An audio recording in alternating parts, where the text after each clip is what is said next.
As the Trump administration turns up the economic pressure on Iran, Pete Hegseth's Pentagon is slipping further into disarray. The Wall Street Journal reports that Army Secretary Dan Driscoll is expected to step down from his role by the end of the year, if not sooner. It's according to people familiar with the discussions. The decision reportedly follows months of tension between Driscoll and Defense Secretary Pete Hegseth. MS Now has roughly confirmed Driscoll's timeline, but a source familiar with his plan says he had already planned to leave the post before the friction with Hegseth. MS Now Pentagon reporter Priya Sridhar joins me now. Priya, what kind of impact could this shakeup have?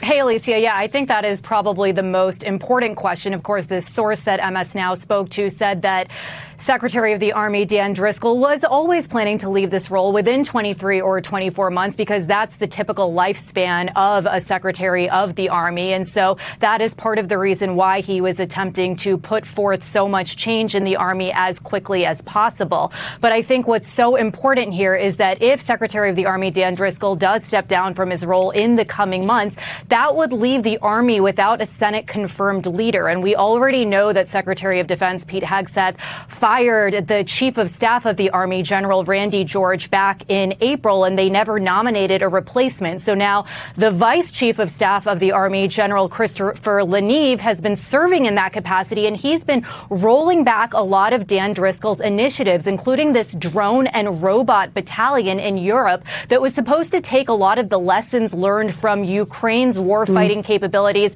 with Russia, and he's instead going, quote unquote, back to basics and trying to replace that with an infantry battalion. So I think there's a lot of questions that are coming about as to whether or not that's where we should be prioritizing our time right now, given the fact that drone warfare really seems to be the future, whether we're talking about Ukraine or Iran, and the fact that having huge gaps in leadership in our military right now when we're engaged in so many different military conflicts around the world might not be the best thing for the service members or for our country as a whole.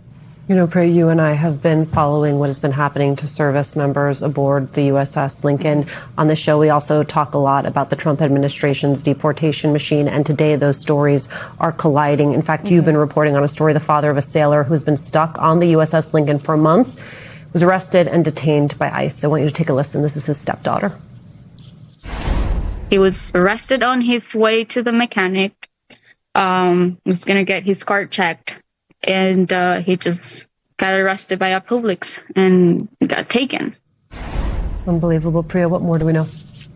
Yeah, that's right, Alicia. So this sailor on the Lincoln, his name is Joshua Aviles, and he actually posted on Facebook over the weekend that's essentially saying that while he has been on this extended 9-month deployment on the Lincoln in the Middle East, serving the country that, quote unquote, has given him everything, he discovered that his father had been taken by ICE. He says that his father does have a work permit, a social security card, and a driver's license, and that he had been approved for a green card. The family was just waiting for him to get it. Now, we also reached out to the Department of Homeland Security, who gave us a statement that said they did, in fact, arrest the sailor's father on Saturday at a traffic stop, like his stepdaughter said, in Key West, Florida. They said he's originally from Nicaragua, but that he was here, quote unquote, in this country illegally. They didn't say exactly when he entered, but his wife did tell the Associated Press that he's been here in the United States for 19 years, working as a handyman, trying to provide a better life for his family. I do want to read part of what Joshua Aviles posted on Facebook, Alicia. He said, "This is heartbreaking for me. I don't know how I can mentally continue working 12-plus hour days knowing that my dad is somewhere, possibly being treated like a criminal. My dad's only crime was coming to this country to give my siblings and me a better life. Dad, I don't know where you are right now, but know that I'm doing everything I can to bring you back home. I love you with all of my heart. Please stay strong. I'm coming home, Dad." Now, the Department of Homeland Security says that just because you have an immediate family member who's part of the military doesn't give you a right to bypass this country's laws.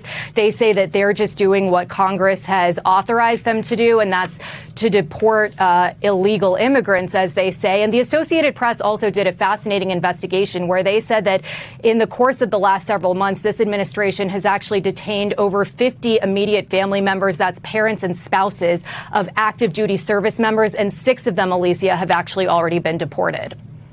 Priya Sridhar, this incredible reporting. Priya, thank you so much. Now